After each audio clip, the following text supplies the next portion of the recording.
course. Well, Father, we thank you so much for what you are doing in our midst.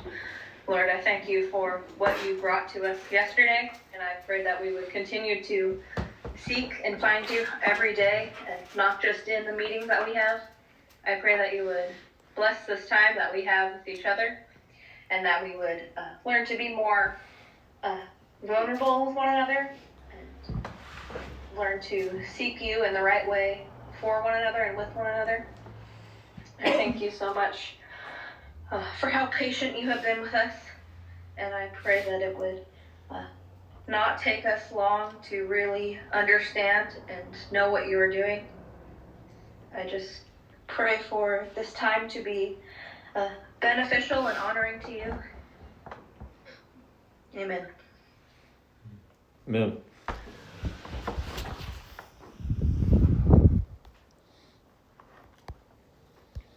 I'm guessing you guys are probably expecting this question, but are there any lingering things from last night, or anything you heard or observed during that time that would be worth sharing now?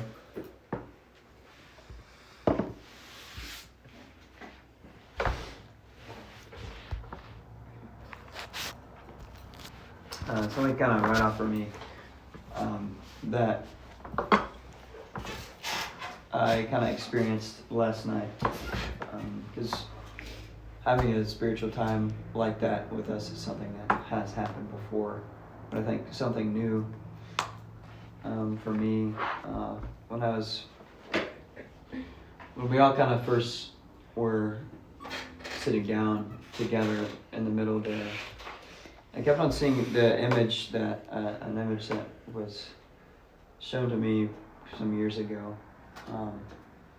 It was when actually me and Benji used to meet with Emmanuel together, and there was a time when they were praying over me, and I kind of was in the spirit there, and the Lord kind of showed me a vision or an imagery of myself, and I was on fire, and the lion of God was, roaring at me, and each roar became more intense, hot, and burning. And I kept on seeing that last night, that same imagery coming up, but it wasn't for myself. I knew I had experienced that, but I knew it was for someone else, and you guys were all there when I was praying for Niles. And the experience of seeing the same work in someone else's life was something I haven't seen before. Something that's same, because it's not something special to me. That's what was interesting about it. And maybe Niles didn't experience something the same way I did. But seeing the same work of that refinement, that ignition in somebody's life was pretty amazing to me, and something that I definitely haven't seen before, but I thought it was pretty special thing to be able to experience in someone's life. I definitely hope that work continues in his life. But that was something that stood out to me a lot last night.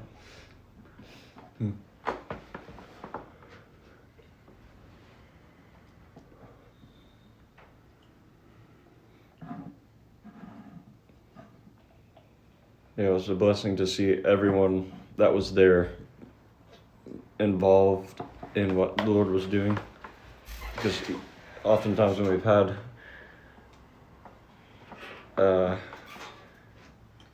had meetings like that, there will often still be people that kind of just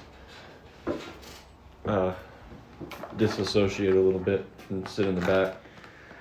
But the way that the Lord moved last night kind of pulled everybody into it. So that was just really encouraging to see, for sure.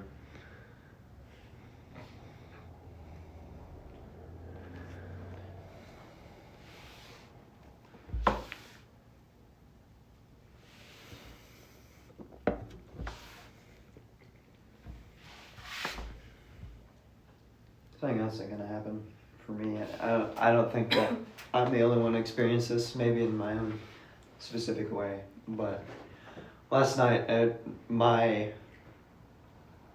it's like I could see something that was not with my earthly eyes. I think I experienced seeing something with spiritual eyes. I could see it. I could see a work being done. And maybe that's what allowed me to even see that work being done in Niles. But there was almost like a new sense. And not something that it's just had and I can have forever now, but like a new, and that's why I don't think that it was just me that experienced this, but I could see not just like this good thing that was happening in this people, but I could see God's work and God's eternal purpose, and I can't really explain that. It's not like I saw something with my retinas that reflected in my eye and whatever, how the eye works. It's like I could see it. I don't know how to explain it, but it was very interesting.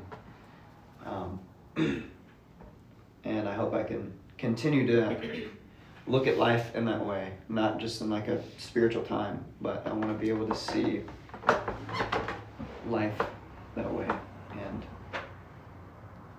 live that way through that vision. And it's not even a vision. It's real. It's real. Like maybe even realer than seeing physical things. But that was definitely a blessing from the Lord.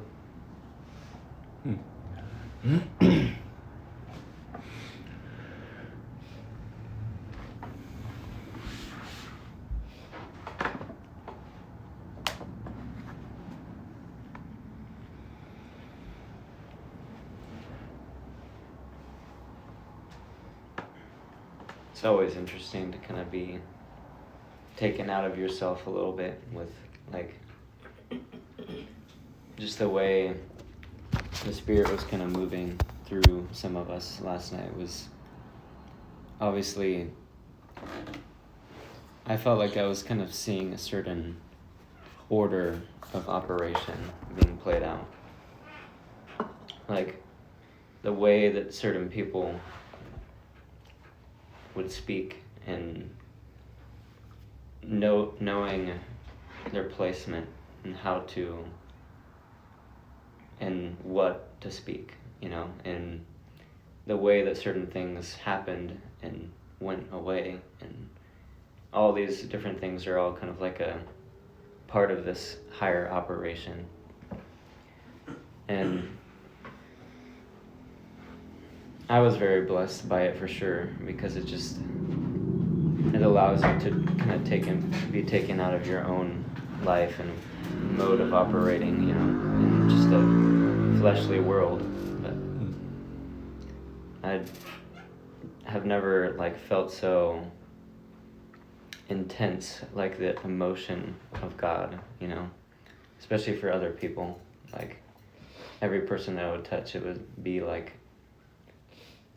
I don't know, I was feeling, it's hard to say, but or even to claim, but I felt like I was feeling his heart for them. And I was very interested in that order of operation. I think there's been some things that have been spoken over some of us, and even that your dad has talked to me about, with this order that the Lord has been calling us into. And I think that's kind of like what you're saying with the vision that's beyond the senses. It's a different way of living life that is able to be expressed and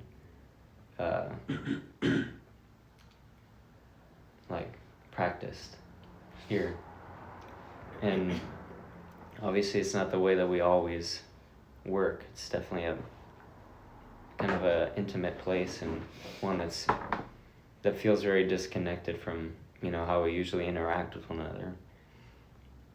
So I guess just kind of like, I've been thinking about what that looks like to learn that mode of operation, Mhm. in the day-to-day thing. I don't think it'll always look the same as it did last night, obviously.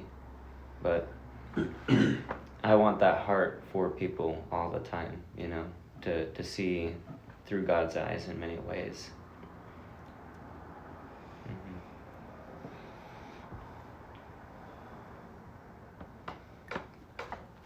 Mhm.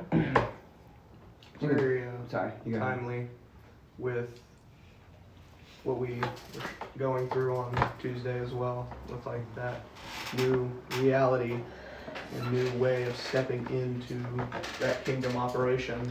And that was a very, very good, insightful time. It was very ordained by the Lord. But it seemed like Wednesday night was almost a follow-up to that, which is now like, are you ready? And a lot of us have kind of already stepped into that, but for those who hadn't, it was a calling into that, and for those who had, it was a continued calling upward, further into it. And so it's kind of like no matter where you were, further, higher. And so I feel like what we learned on Tuesday almost laid down the foundations, or even the understanding that was needed for some of us to understand what we were taking part in, and try and understand, like you were saying, our placement in that kingdom operation and that new reality we're being called to step into. So, It was actually kind of like sobering for me, for sure. I mean, for Yeah. sure for all you guys too, but like, I don't know, after the Spirit kind of calmed down in me, I like felt very heavy in a way, like, because that time was very much like an initiation into that, like you were saying. It's a beginning step, and not to like to undermine that work, because that's something that is a blessing in itself, right? And something that we should be very encouraged about. But I guess in the same light, it was very eye-opening for like even what God's work is, and the way that it affects a person's life. I felt very, very detached from it. Like, I can't take this for my own life. I can't try to define what it means for me. And not that I did that, but it was more of like a warning, I guess, and like a sober thought in my head that I think that is kind of a way that we can take things pretty quickly, is try to make it work, or just try to fit it in to what our life is. And yeah, I mean, my heart is definitely joyful in wanting to see that continue, but I guess seeing the standard be brought up higher is always something that needs to be met up higher and higher and higher.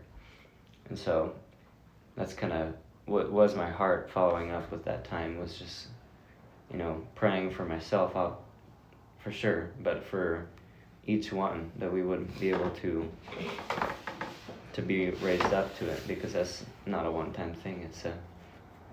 It's now you have the opportunity, and there's not a lot of time to be given the grace, to operate in that. There's a time and a place to learn. And those who, aren't going to be listening and obeying. Yeah.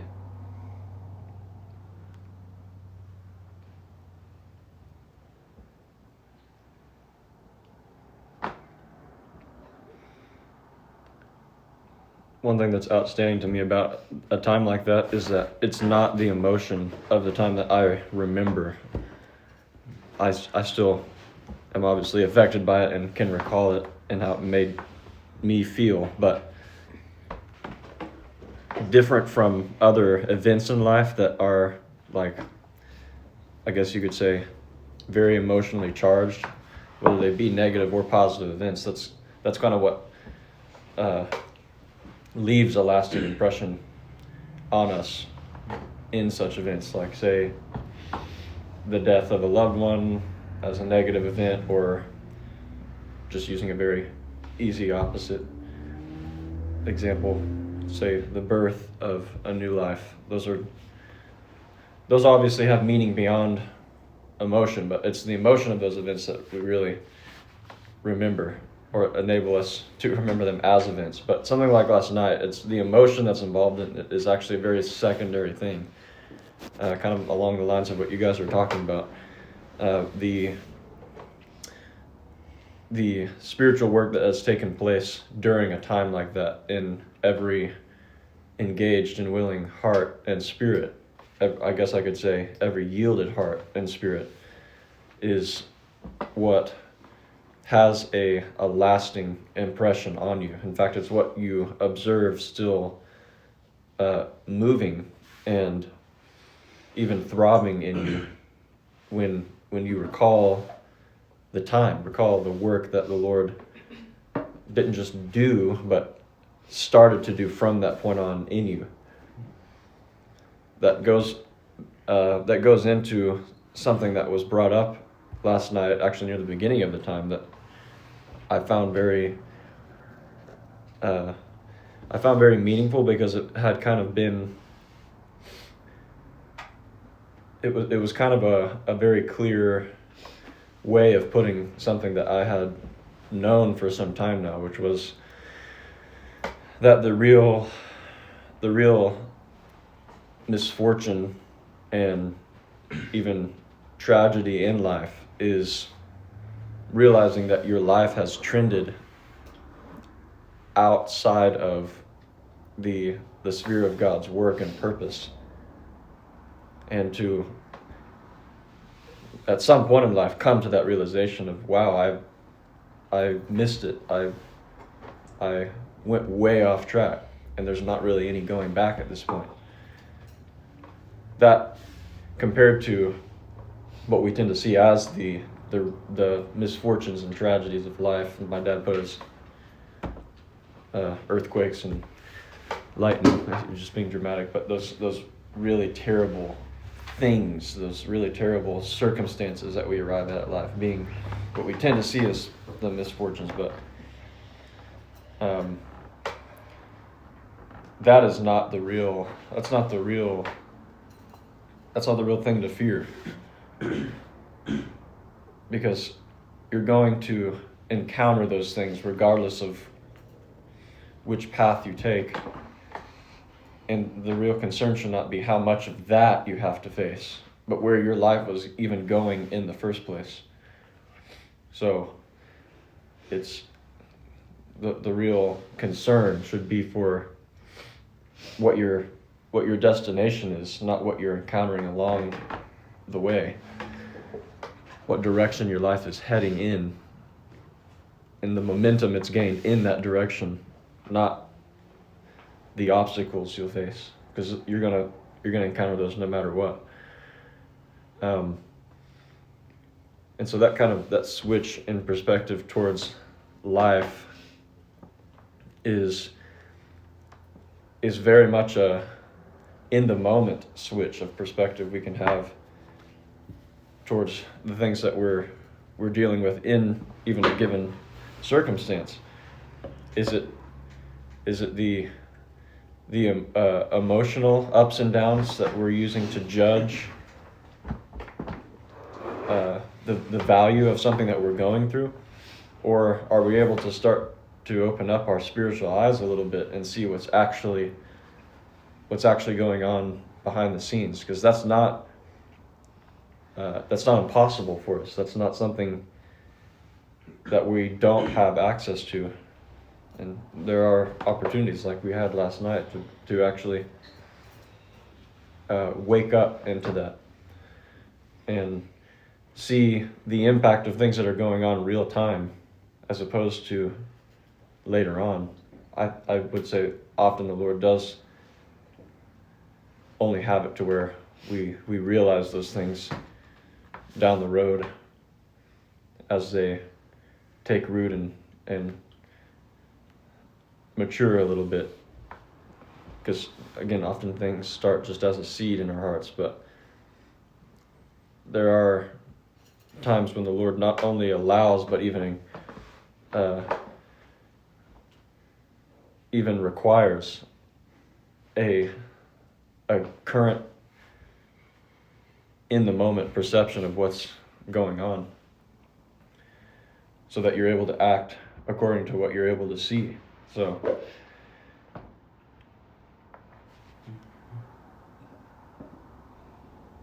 living a life as a spiritual person and walking out a life of faith takes on a different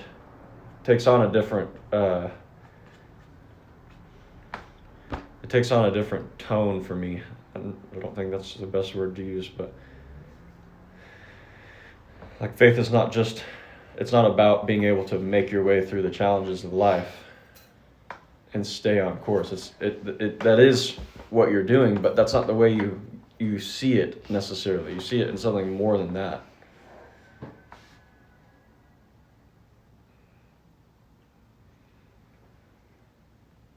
It's not just about the challenges, is what I'm saying.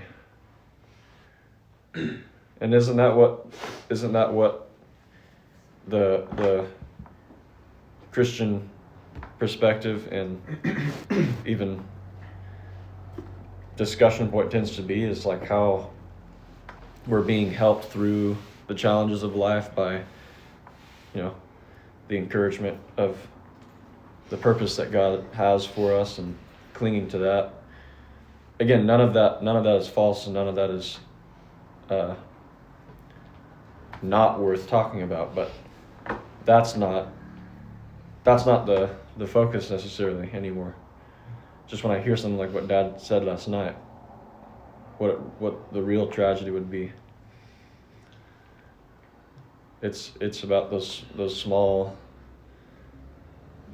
things in life, those decisions that gradually lead you off track or are consistently keeping you in the light. I know I'm speaking pretty generally, but I was wondering too if you guys had any further thoughts about that yourself, because I know you really caught everyone's attention with that stuff.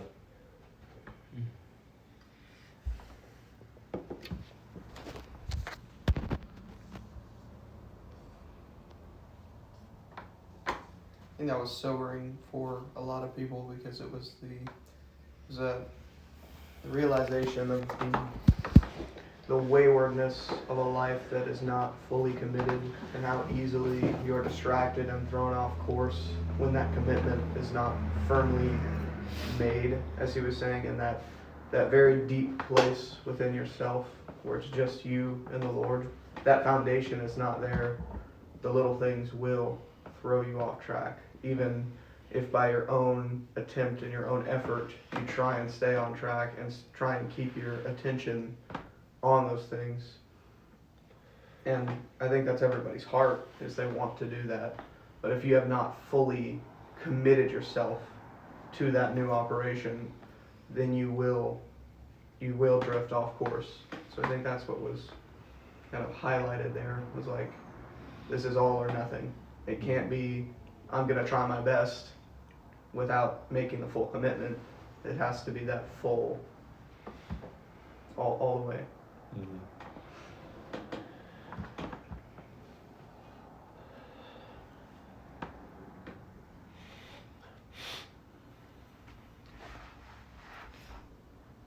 And it's kind of funny to me. I think just because of how I naturally still try to tackle things intellectually, I had assumed I was in the category of not fully committed, because I will very often notice in myself that little things really bother me, very often more than big things.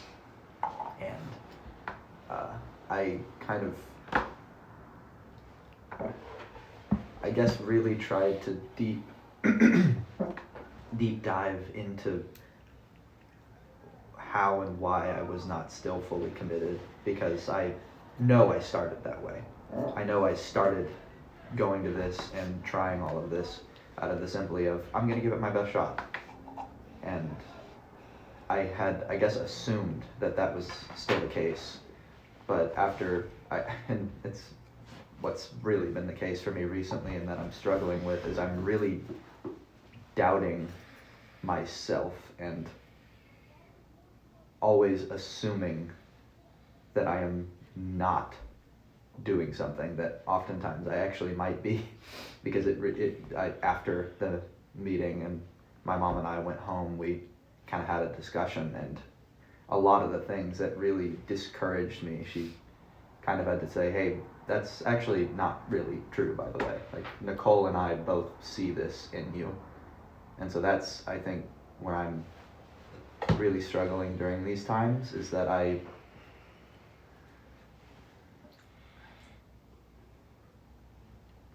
don't know how to word that, because when you say I assume I'm less than I am, that sounds like egotistical or like self-focused, but that's not how I mean it.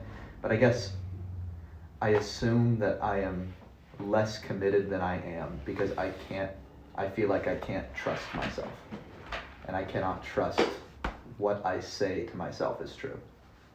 Very often when I hear something from someone else about my spiritual journey, or like things that are true within me, I have no issue believing them. But then if I feel like I hear the Lord talking to me, or I feel an unction within myself, I dismiss it so easily, because I'm completely unwilling to trust something that doesn't come from someone else. And I think that is what really holds me back during those times, and I'm not quite sure how to deal with that. I felt the same way, in the way that when Dad was talking, I was thinking of myself in the place of not fully committed. And even in Matt's kind of what your dad said, that confirming that this isn't for everyone. That's what he said. I don't know. I don't know if I could.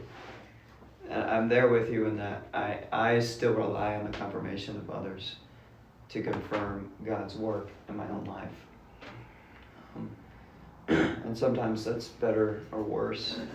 Sometimes I can know in myself God's work, but I think that is definitely a process. I'm just telling you that you're not like alone in that. It's definitely like something I feel as well. And like a reason why it was so, not just for me for sure, but like very difficult to not have Emmanuel, because his encouragement to me, and it was a kind of a reassurance of being with him to reassure that work in me. And there weren't many other people like that. And there are still like those like you have as well, like Nicole and my dad too, that have kind of began to kind of take that place. But I'm coming to realize that there can't always be someone like that. It's not even that there can't always. It's, I think, very intentionally with Emmanuel's departure from this realm, the Lord is calling us out of that mode entirely. Yeah. And it's unfortunate for me, because I never even really got to experience that mode. Mm-hmm. So I think I don't know, I think it's intentional that I'm struggling through this, not only for myself, but I think for what it represents for our people as a new season. Because I can recognize where that stems from, could be a lack of self-confidence, if you want to call it that, but I think it is also and primarily a lack of faith which is something I definitely think I have. I think I try my absolute hardest to tell myself that I'm going to trust what others say and that I'm going to live my life according to their guidance and according to what I hear from them is right. But I know that despite all my attempts, I deep down have a lack of faith. I don't know if I truly believe in this work, even if I fully commit myself to it, which in and of itself is not fully committing yourself to it if you don't believe in it. And so that, I think, is where I'm currently dealing with. Because it's interesting, right? You would think that believing and then fully committing your life to it would be like in order of that. But I've noticed, and again, I'm saying the word fully committed, even though I realize it's not quite that without believing. But I think I don't quite value my life enough to like care necessarily if I'm throwing it all at something that may or may not produce something, I suppose. And I think that is where I've realized that disconnect is happening, is I think I've skipped a step, if that makes any sort of sense. I don't know, I feel like committing first actually is important, because the belief is not going to come through somebody's words. It's going to come through seeing that work being real. Because words, as much as you can trust somebody, words will only go so far. I even think that with believing and what faith is it's, what was faith always described as? What's that lingo? Do either of you know what I'm talking about? It's the belief in things that are not yet seen. Substance of things unseen, evidence of things hoped for. Yes, that. Or other way around. I don't know. Yeah, but you know what I mean. Yeah. It's things that aren't. It's the faith for things that you can't see. Mm-hmm. And I do get what you're saying now, because I actually struggle with both. I struggle with having faith in things that are not yet seen, and I even have struggle in believing in the things that I can see. I mean, that's kind of what the heart behind my opening prayer for that time was my mom has told me it's a spirit, so I'm trying not to beat myself, talk too much about it, but I like really severely start to doubt all the work in my life as just things I'm making up in my head. I think it's by nature of just the season I'm in and how I think the Lord is undoing a lot of things in me, and it feels like I'm sliding backwards, even though I can like reason out like this is just part of the process. But still, I really struggle with a voice in my head that just tells me like none of this is actually real for you. All of these other people are progressing in this, and you're kind of just convincing yourself with delusions. You're part of that actually makes it more confusing and undermining to what the Lord is doing in you, is it's really individualized. Mm-hmm. So this is something that I'm having to deal with, and that's true, but when you see a spiritual struggle as an individual struggle, then you actually are going to have a much more difficult time overcoming it, because it's actually something that everybody's going through. That's what my mom was. That's really, really important to realize in yourself, not just to be told. Because Emmanuel had to point that out to me many times. Actually, often with things that, like, I was fully convinced was just like a me problem, a me thing. And he would, his admonition and even his rebuke to me would be not anything about the struggle itself and what I thought was wrong or needed to be dealt with in that struggle. It was the way I was seeing the struggle in the first place.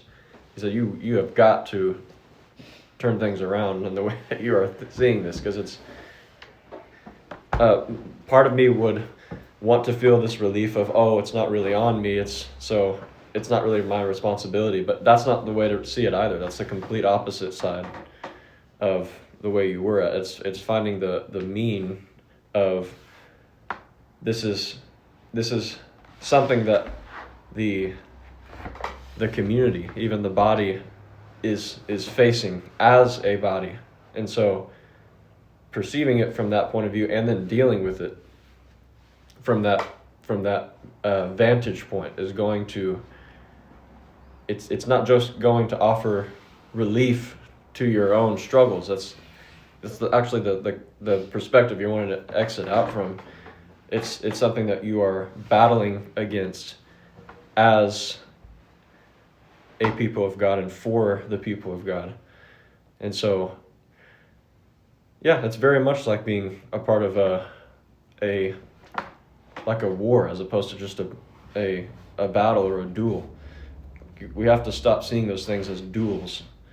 We have to see them as full engagements that involve the people that are with us and that are bound to us, so to speak, or united to us in the same spirit, all united by the same head, being Jesus. I can even testify to the things you guys are saying last night. Those were very similar thoughts that were going through my head when my dad was talking. My own courage, this is the way I was thinking about it. My own courage is very much a mystery to me because I can't say, I simply cannot say with any kind of conviction or clarity of mind whether I would be willing when the time came. But I also can't say with any resolve that I wouldn't be. So I really do feel as if that time would just have to come to find out. And that is kind of discouraging because you want to be able to tell yourself, I would be ready. But I don't think God necessarily wants us to feel that kind of assuredness about ourselves, that the mystery of it, the unknown about it is actually meant to be there. And I almost wish someone could tell me, or I wish even more that I could tell someone else that's having this problem. Or maybe I can tell you guys both right now, you guys have more courage than you think you have. And the time will come for that to be tested, and that's when you'll see it. And that's I think true for each one of us. Because we're not relying on our own strength or our own ability to understand everything well enough to be able to approach it with this confidence that we think we should have. The courage will come from a place hidden in our heart. We can't even see it right now, but will rise at the right time. I think a lot of that was even demonstrated last night. But again, it's not going to be in moments like that, as critical as they are, that the real substance of what moves us forward in a certain direction of life comes about. It's going to be, I know we say this over and over again, but it's going to be every day, every moment. The way we've been distinguishing that as like the Chronos versus Kairos moments. Anyways.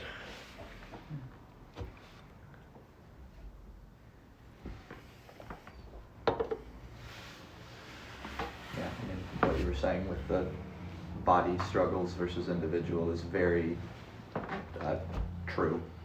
I mean, that's pretty much what my mom has to remind me of every time I get into that. She's had to learn that pretty. I think that's why she feels so significantly and confident. profoundly Yeah. too. That is a Probably more than most people. I was going to say that is a constant in her life, just with her physical sufferings. Yeah. But yeah,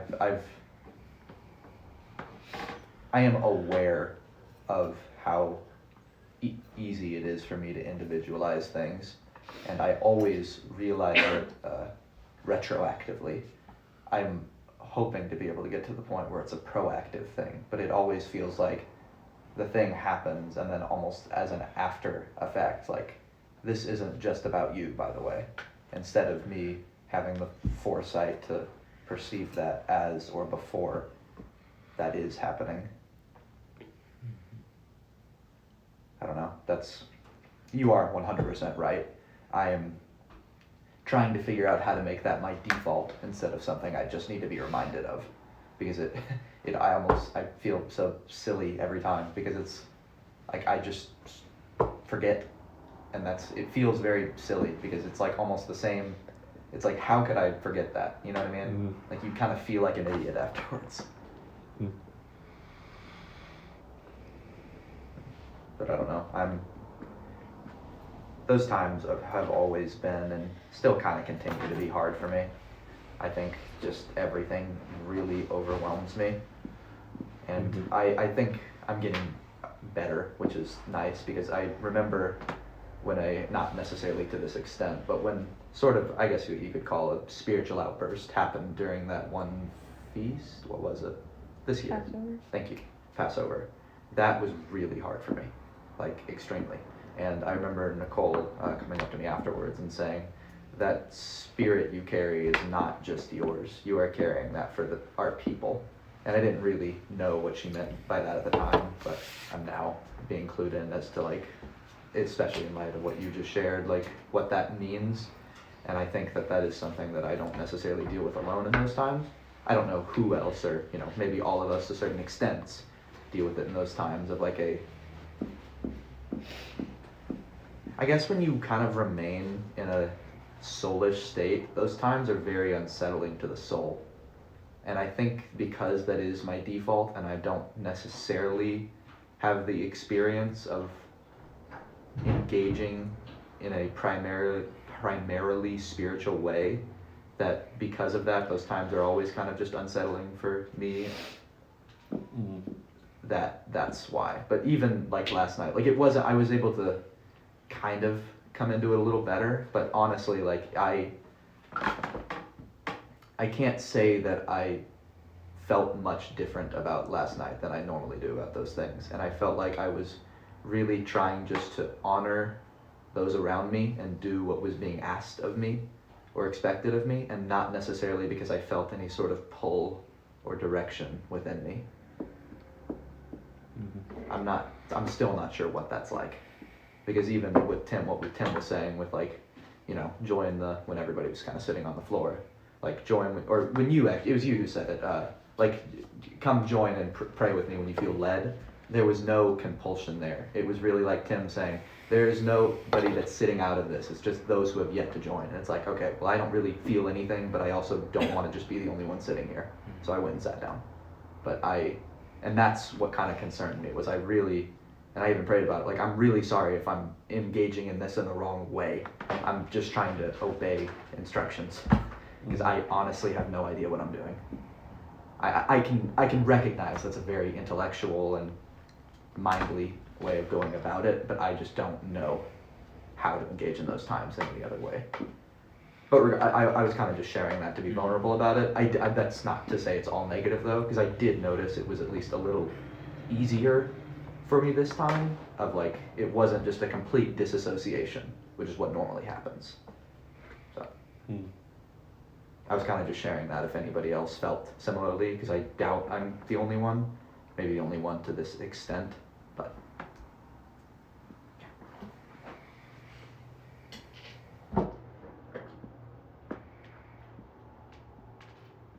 I think it differs depending on what you are being invited into and called into in a time like that. But in an instance like last night, when I have had very similar thoughts to what you were sharing, something that has often brought resolve to me is, do I have to feel something in order to step into this? Like, firstly, do I have enough experience to work out what is a valid or invalid feeling? And second of all,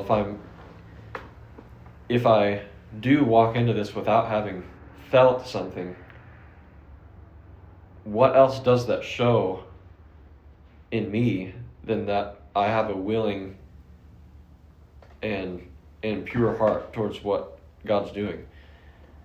So, I mean, I guess you could also say, what can it hurt to do? That's pretty much the resolve I came Yeah. to. but that's not saying it like, oh, what can it hurt is not. It doesn't fully show the state of mind and heart that I think is really being conveyed there. It's not like a flippancy. It's actually just it shows a heart that doesn't have to understand or be charged with some confidence by a feeling to enter into something. It just, from a very deep place, you know that what's happening is good and is of the Lord, and that's all you need to know. That's all that's necessary to convince yourself. You know what I'm saying? Yeah, I think that's actually something. It's like a super simple thing, but No, because of I that, get very it. easy to overthink. That's what I'm I saying. get exactly what you're saying, and my mom said a very similar thing to me last night, where oftentimes with those times, when I'm faced with a situation like that, it's almost like I'm worried that I'm dishonoring to God because I'm forcing myself to do something. Do you know what I mean? Mhm. When I think in actuality, my mom was telling me that's not what's happening. That's showing that you have a yieldedness to it's pretty much what you just said. And I think having that perspective shift helped me not feel guilty about that. Mhm. Because I think the same end result was happening regardless of perspective, but I think the perspective you and my mom are mentioning is that helps you go into those times, I think, with clean hands. Yeah. Without guilt, because I think that's something that I guess struggle with when I don't feel emotionally charged in that way. I feel guilty or like I'm doing something wrong or engaging in the wrong way. Right, and that's how you turn your mind off when it's helpful to do that. Is you don't have this is this right, is this wrong record playing on repeat in your head during that time.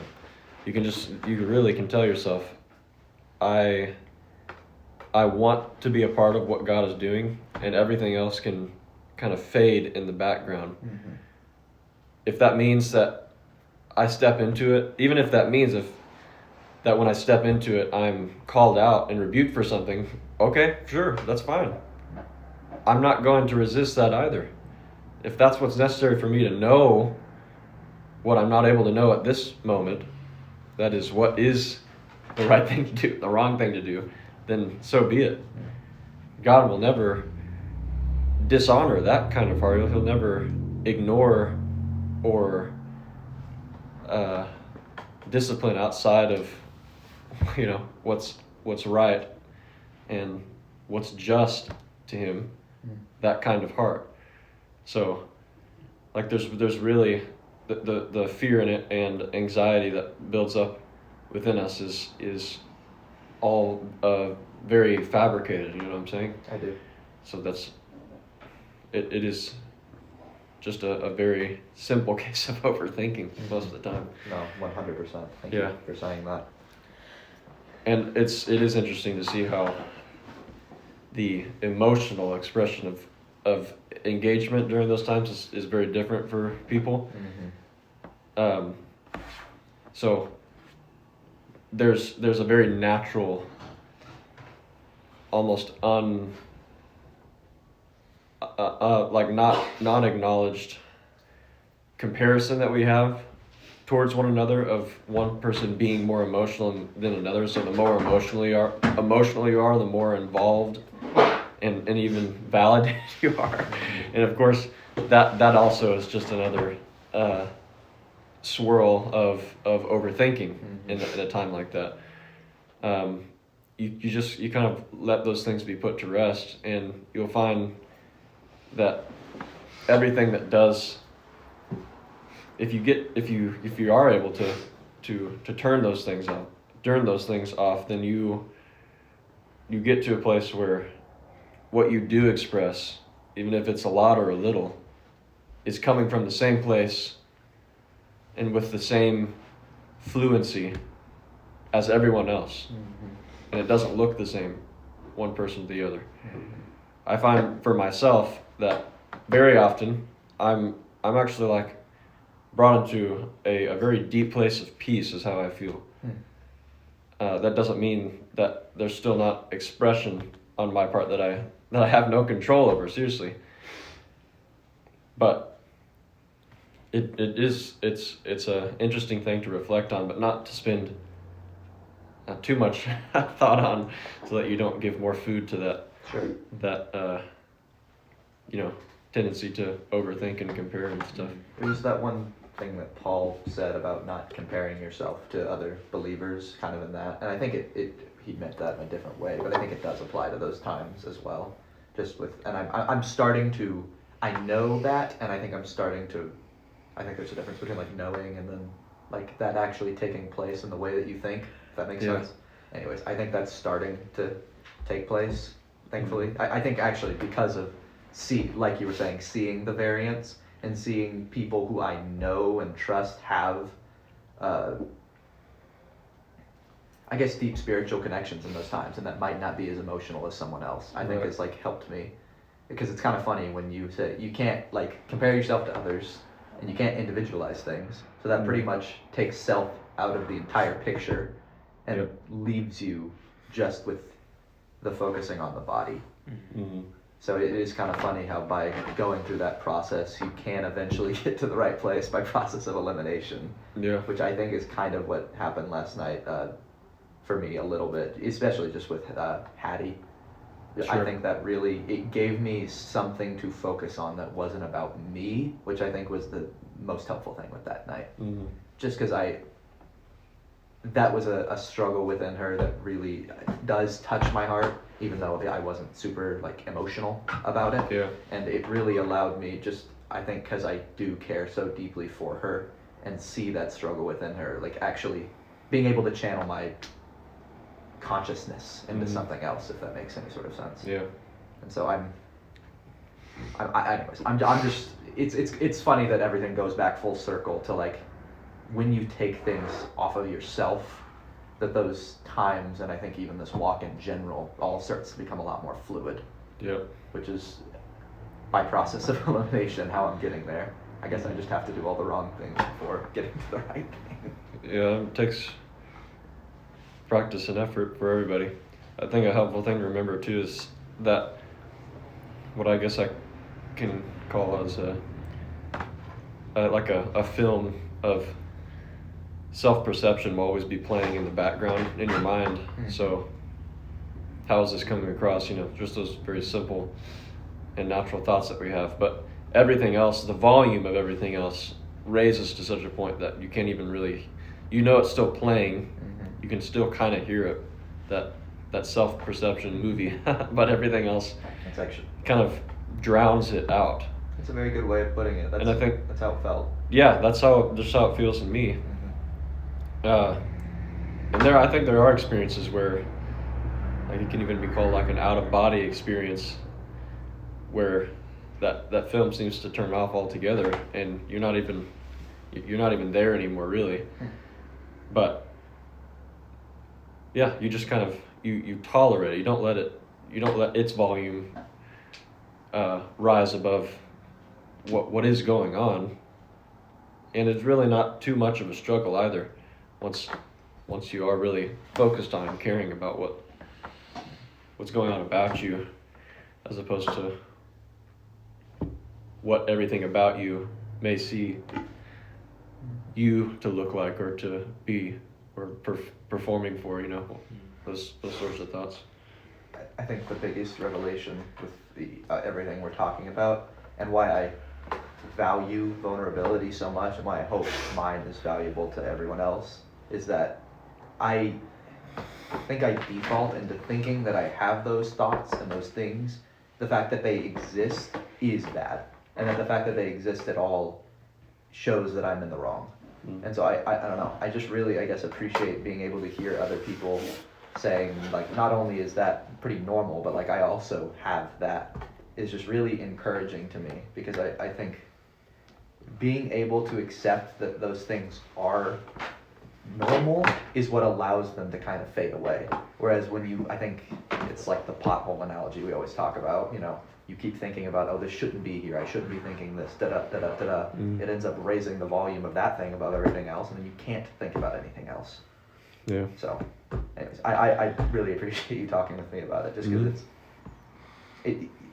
normalizing it makes it sound like that's a weird word, but really just being able to accept the fact that it is there and getting over it despite that, not necessarily like focusing on, oh, that shouldn't be there, is, I guess, just very helpful for me. I wanted to add too, because I had a similar experience as well. I'm just kind of like attesting to what you guys are saying and seeing the way the Lord was teaching us as well, how to kind of approach those significant Kairos moments or whatever. Definitely had those thoughts as well. Like even when Tim started speaking, that was like the motivation in my heart. Like I was like, man, I feel that, like I really want to, but I don't feel like I can do that, or like whatever it was. And it's just pretty cool to see the way that the Lord is switching that in me, because I was like going from that perspective of all these things that could happen and instead choosing to listen.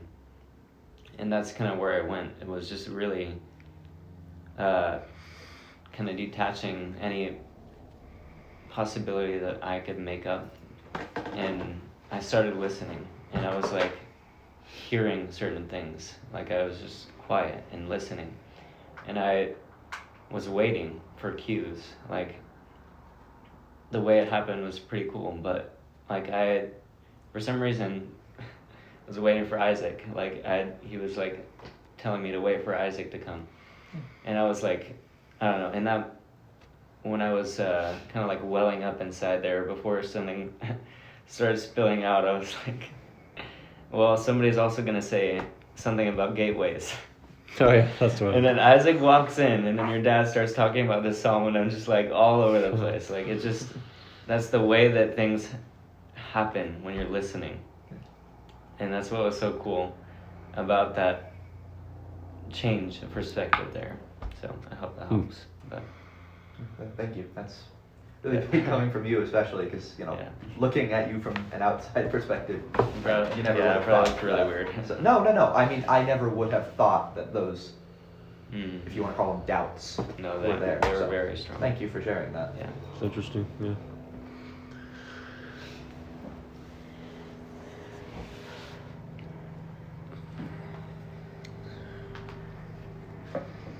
Well, we have like just another Young Brothers meeting, Yeah.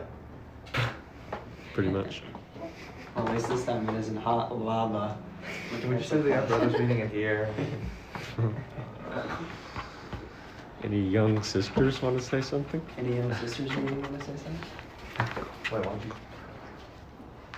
Because it's young sisters meeting. Yeah, but I'm not a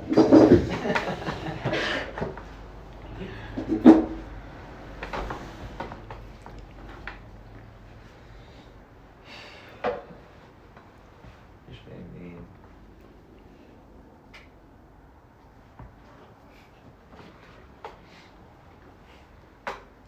Naomi, you don't have anything that stuck out to you? Or anything that's lingering on your mind?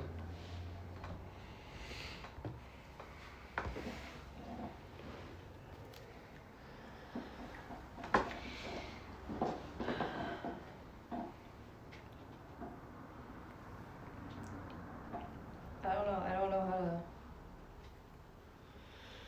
I guess, describe certain things, but like a lot of the time I feel speechless, I guess. And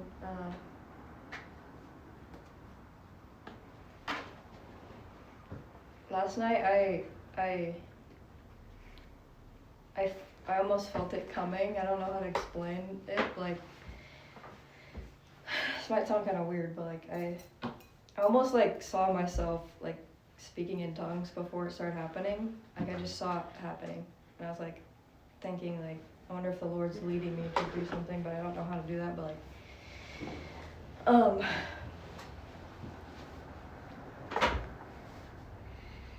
I guess one thing I can agree with is being kind of confused in the midst of like what's a good word? I guess, like, crazy time like that, because it can seem kind of chaotic. Like, I feel like a lot of the time I'm all over the place. I'm like, what do I do? And then there was a point where I kind of like honed in, and I almost felt like almost dizzy at the head, but like it was almost like a numbing. Like, I don't know how to explain it, but like I just felt led to like go to certain people. But I guess I'm still at a place where I want to see people differently in that time. And I was encouraged about what you were saying, Elijah, about how you were able to see this work. And I felt a few times last night like I was desiring that, and like I couldn't. But I was in some way still being led to just, I guess, speak tongues and say certain things that came to my head. But like, I don't know, I still feel a little bit lost too at the same time. And I think that shows kind of similar to what you were talking about, or what we were talking about. I think you're coming at it from a different direction of not having understanding and walking in it regardless. And that's essentially what we were saying. And I don't think there's anything wrong with that, like we were saying. I think that shows your heart more than anything, of being submitted to that. I mean, yeah, I don't think that's, unless, I think that's pretty similar to what we were just describing. I just think that it shows differently in different people, but it is that same experience. Would you say a time like that, and I know it can be in other times too, but like, would you say a time like that is a time where like your fruits are being shown, or like? How do you mean? Like the fruits of your life. And I would how say you live your life. the fruit or the evidence of your spiritual life, yeah. I would say that is more consequentially shown in your life, but in times like that, for sure, your spiritual aptitude, if you will, is put to the test, or even invited to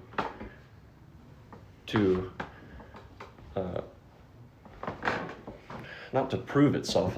It's not about proving anything, but it is a kind of testing or proving of,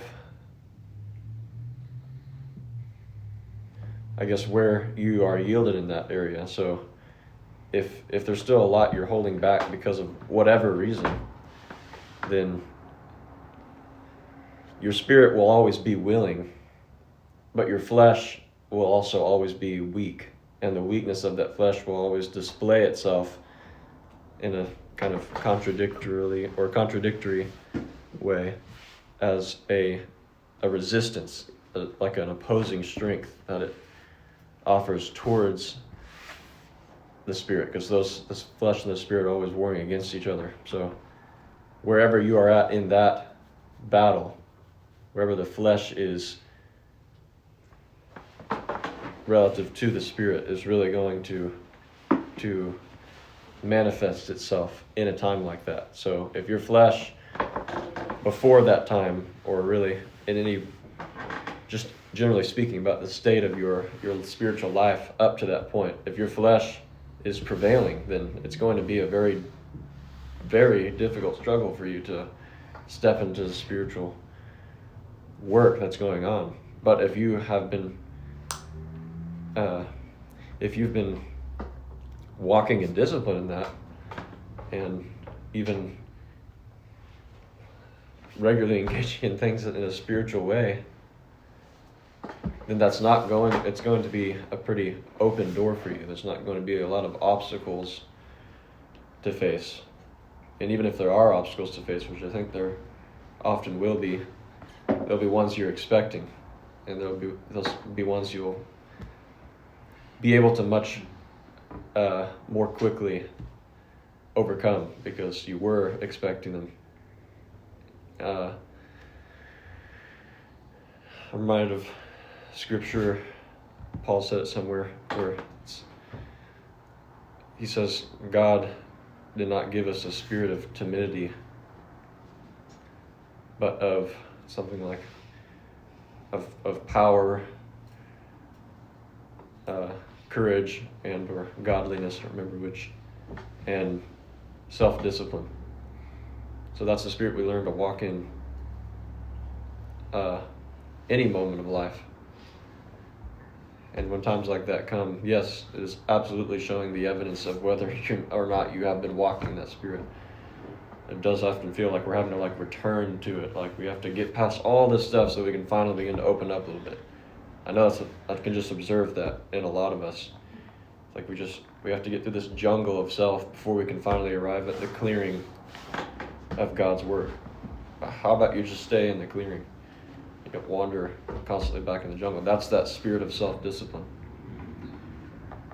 It's interesting you say that because yesterday was very different for me than it normally is, to where even like the lead up to that time in the car, I was listening on Zoom, and as he was talking about that commitment that you're making, and I really did have like a clean conscience there. Like there was no part of me that questioned that commitment as I was going into it, and even when I sat down, there was no resistance there for me this time, and it was almost like natural when you called my name and I sat there. There was nothing in me that was resisting or even uncomfortable there.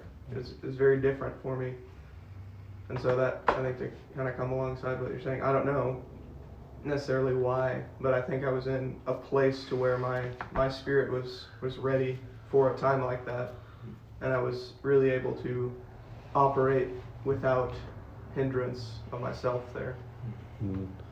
Yeah, being open to the signs that God gives you, even leading up to a time like that, is an interesting kind of a new thing to me, but still. It's very intriguing. So like Benji just shared what the Lord had shown him before that it really opened up into that time. And for me, I realized during the meeting that it was right before I went into town from home. I was sleeping on the floor of my loft.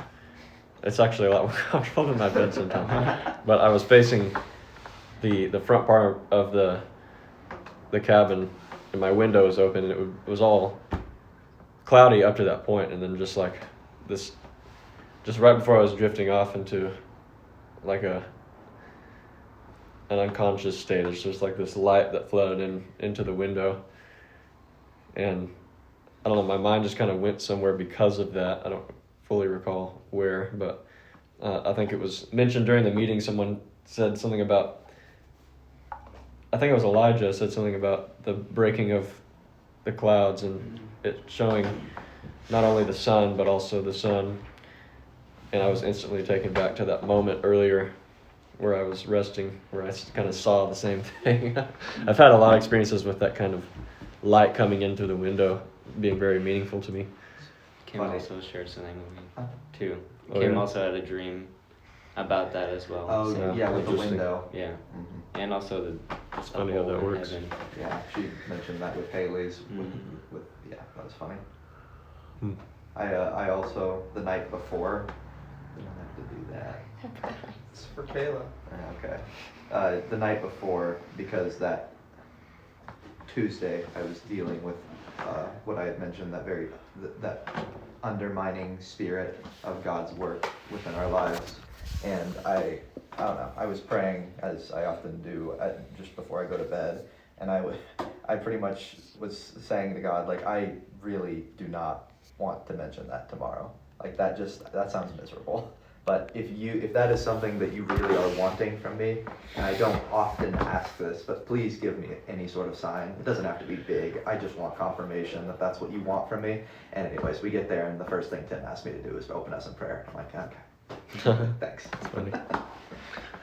Yeah. It reminds me of like, forget when we were talking about it, but learning to tune in to that frequency. Remember what we were talking about? Like what it means to, or I think your dad was talking about it last worship night. Like tuning to the channel and then, Oh, yeah, sort of. yeah, it's that readiness. Mm-hmm.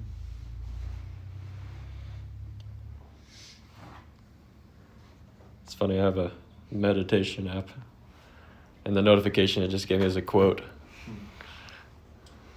It says, "There are two mistakes one can make along the road to truth: not going all the way and not starting."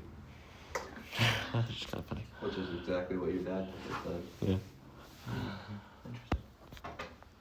It is. Esther, do you want to pray for us?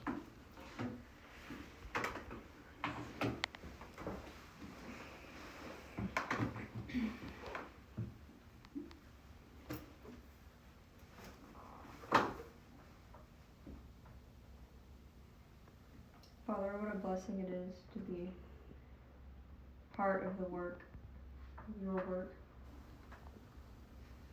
I thank you for the things that you are teaching us and moving in each one of us. I pray that we would learn to see each other and where we are and be of an encouragement to each other.